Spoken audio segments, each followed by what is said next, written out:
Hey everybody. It's been a long time since I have posted on my channel, but this is an occasion which I think I would regret if I were not to say something about. As many of you might have guessed, this is about Charlie Kirk, who was murdered, assassinated on a very important day in the US. And see, over the years, I've been listening to quite a lot of speakers and thinkers who have been engaging in discussions regarding the future of a political society and how our society is going to be shaped. With the growing amount of discontent and the dissents and dissidents and the amount of conflicts that are increasing in the modern world,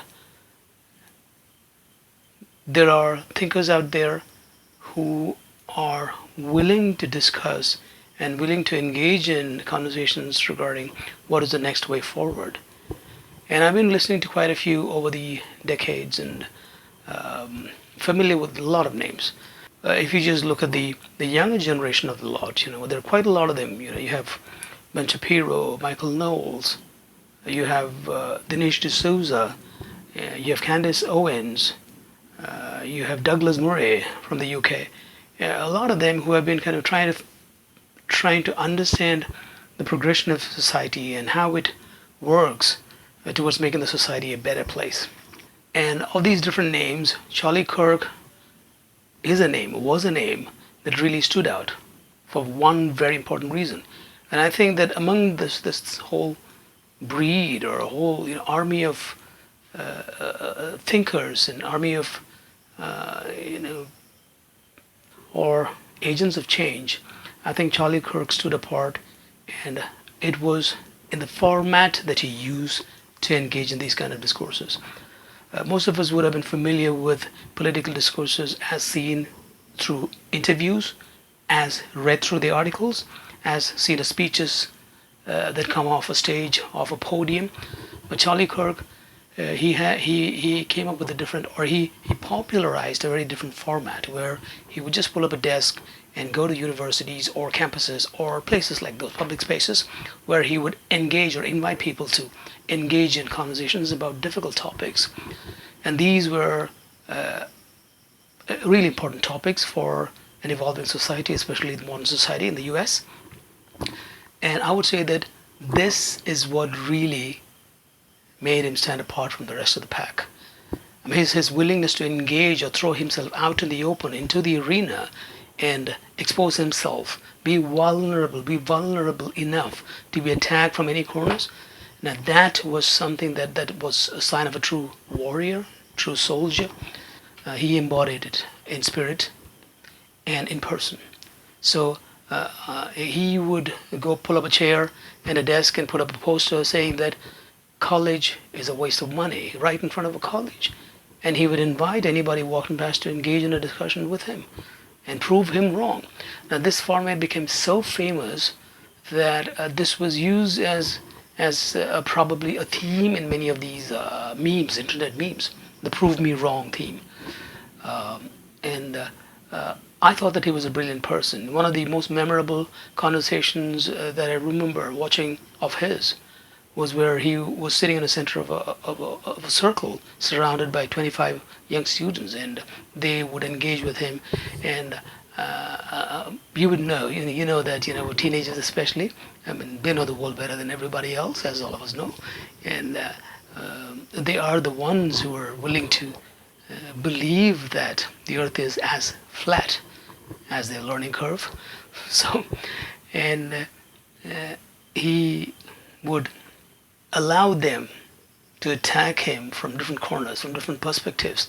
And he was a well-read person, and he proved the point through the person himself that you don't need a college degree to understand stuff. So anyways, that was just one of the conversations that I remember of his. But a lot of them, as many of you might remember, he was instrumental in the growing, in the evolution of political clarity just before Trump's re-election, and in a big way was instrumental in Trump's victory. And as you know, he was also acknowledged as such. Charlie Kirk was somebody that really popularized the culture of discussion, of dialogue, of discourse, which is one of the essential pillars of a democratic societal setup. And this is something that is missing in a lot of thinkers, because getting polarized, thinking one way, having a tunnel vision is a very easy thing. It's very easy to get back into a tribalist mode and a tribalistic mode, and start about feeling protected within a community, and every other is the enemy, right? And then you engage in war, it's conflict. But Charlie was somebody who was willing to negotiate for a common ground, and from my understanding, he was never against anybody, and he was one of the most pacific persons, and in a lot of speeches, and he himself was very fond of his family. And I remember watching a lot of his videos where he would advise the younger generations about the beauty of having a family, of having kids. He embodied his words so much so that his loss really kind of saddens anybody who values the same things that he was fighting for. It really saddens. And just like Captain Kirk of Star Trek, who captained the ship to other planetary worlds, Charlie Kirk has captained the cause towards a better world. For somebody from India, how relevant is this? Somebody sitting over here in India and thinking about this, how relevant is Charlie Kirk? Very. Because the kind of polarization that's happening is not an American phenomenon. It's happening across the globe.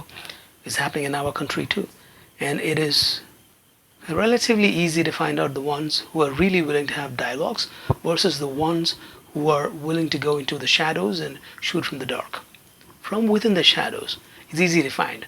It's easy to find the ones that are out there who are willing to invite you to have a discourse and look for a common ground, a civil common ground, so that we can move forward, versus the ones who are hiding behind shadows and I would say masks, and shooting the arrows from there.